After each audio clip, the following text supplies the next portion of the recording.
नमस्कार दर्शक बंधु टाइम्स न्यूज इंडिया सच की आवाज रे आपण मानकु स्वागत। आसंतु नजर पकेबा गंजाम जिल्लार एक खास खबर उपरे।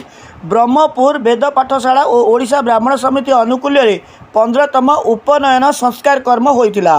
गंजाम ब्रह्मपुर ओडिशा ब्राह्मण समिति और वेद पाठशाला समिति अनुकूल्य 15तम उपनयन संस्कार महोत्सव अनुष्ठित हो जाइछि।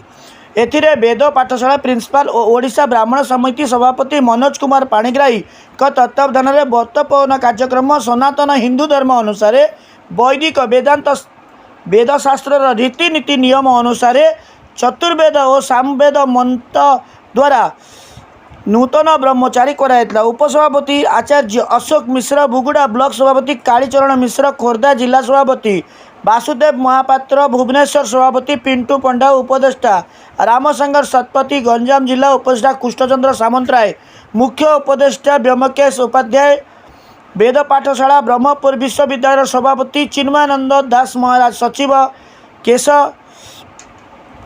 केशरीधर दास कोषाध्यक्ष अरविंद प्रसाद गंतायत सरोज सावत सीमांचल दास मुख्य उपदेष्टा प्रमोद कुमार पंडा उपदेष्टा हरिहर दास महाराज अध्यापक सुदर्शन शर्मा राजेंद्र कुमार पाढ़ी कमलाकांत पंडा अजय कुमार दीक्षित रामकृष्ण त्रिपाठी विभु प्रसाद षडंगी खोर्धा जिला सत्यनारायण पंडा अध्यापक गोपाल कृष्ण साहू समस्ते सहयोग निडांबर भावे 11 जन ब्राह्मण बालकंकर भिन्न विभिन्न जिल्लारू आसीथिबा उपनयन होइतिला। पिलामानंकर बंधु बांधव ज्ञाति कुटुंब अनुष्ठान उपस्थित थिले।